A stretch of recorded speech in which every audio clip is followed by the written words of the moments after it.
अस्सलाम वालेकुम जी, मेरा नाम सहार बंदयाल है और मैं लाहौर हाई कोर्ट की एडवोकेट हूँ और मैं लाहौर हाई कोर्ट और सिविल कोर्ट में प्रैक्टिस करती हूँ। साथ ही मैं लम्स के लॉ स्कूल में भी पढ़ाती हूँ। It's section 375 of the Pakistan penal code, उसमें बता दिया कि जी एक्शन जो होगा वो penal penetration of the vagina होगा और in the absence of consent होगा। जो 2020 का ऑर्डिनेंस है उसने सिग्निफिकेंटली अमेंड कर दी है डेफिनेशन रेप की। 2020 में एक और ऑर्डिनेंस भी आया जो है anti rape trial investigation ordinance 2020। उसमें 2-3 चीज़ें ऐड की गई हैं लॉ के अंदर, प्रोसीजर के अंदर ख़ासकर। एक है कि ऑर्डिनेंस ने एक सेटअप कर दिए anti rape crisis centres which are to function as a one-stop arrangement for everything connected to a rape trial investigation। यहाँ पे FIR भी रजिस्टर की जा सकती है, यहाँ पे मेडिकल लीगल मुआयना भी हो सकता है, यहाँ पे फोरेंसिक एग्जामिनेशन की जा सकती है। ये रेप क्राइसिस सेंटर्स सेटअप होने हैं या सेल सेटअप होने हैं पब्लिक हॉस्पिटल्स के अंदर, और इन्होंने लिएज़ॉन करना है पुलिस के साथ इन्वेस्टिगेशन की हद तक और मेडिकल लीगल ऑफिसर्स के साथ। पर्पस ये लगता है इन सेल्स का ये है कि एक कन्वीनियंट सा मैकेनिज़्म प्रोवाइड किया जाए ताकि एक रेप विक्टिम को दर बदर ना फिरना पड़े एक जगह से दूसरी जगह फ़र्क स्टेप्स पूरे करने के लिए। दूसरा, ऑर्डिनेंस ने स्पेशल कोर्ट्स भी सेट अप कर दिए जो कि प्रोवाइड किया गया ऑर्डिनेंस के अंदर कुछ माह के अंदर 4 महीनों के अंदर अपना डिसीजन देंगे। मगर हमने पहले भी देखा कि ऐसे डायरेक्टली प्रोविजंस आए थे कि कम टाइम फ्रेम के अंदर एक डिसीजन ली जाए, मगर वो इस तरह इम्प्लीमेंट नहीं होते और क्या उनको इम्प्लीमेंट करना बड़ा मुश्किल है।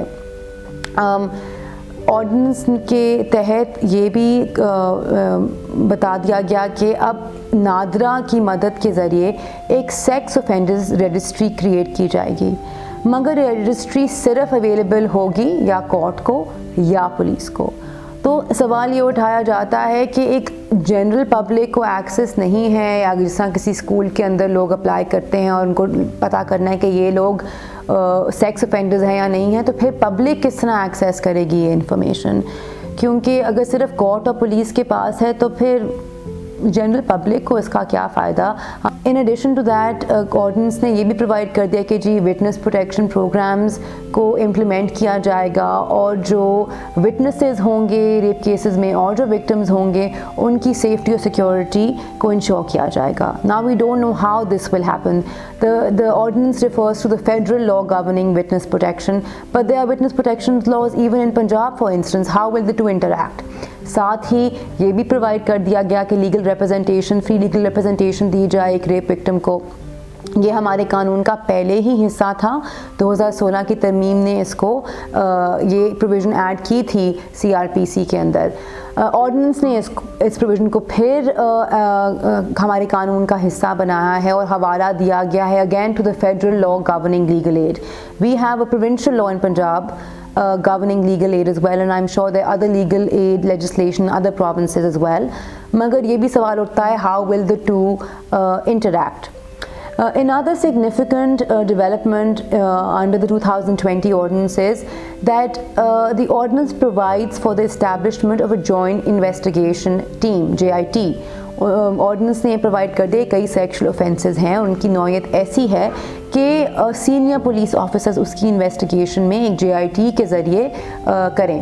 तो उस JIT के अंदर आपका DPO भी है, आपका SP भी है and other senior police officers, and the law provides that at least one of the members of the JIT has to be a woman. So I mean this is also commendable that the law is providing that these offences and their investigation be taken seriously and senior police officers investigate these offences. Another significant aspect of the ordinance which I missed out on was the fact कि ordinance ने भी 2 finger testing को unlawful करार दिया है और ये provide किया है कि सेक्शुअल ऑफेंसेस यानी कि रेप और सेक्शुअल असॉल्ट के केसेस के अंदर 2 फिंगर टेस्ट नहीं कंडक्ट किया जाएगा और इस टेस्ट की कोई एविडेंशियल वैल्यू नहीं होगी। ऑर्डिनेंस ये भी प्रोवाइड करता है कि any question regarding the victims previous sexual history is irrelevant to the question of whether or not rape occurred. तो ऑर्डिनेंस ने जो बात लाहौर हाई कोर्ट की जजमेंट ने की है उसको रीइंफोर्स किया है। ججمنٹ سگنیفیکنٹلی ججمنٹ نے ایکسپلین کیا ہے کہ کیوں یہ ٹیسٹ انلیگل اور ان لافل ہے اور کیوں اس کی ویلیو نہیں ہے، مگر آرڈیننس نے بھی یہ اس کی تصدیق کرتے ہوئے اس کو ری انفورس کرتے ہوئے یہی پوزیشن اڈاپٹ کی ہے، the two finger test has no value and should not be used in medical legal examination of victims of rape and sexual assault.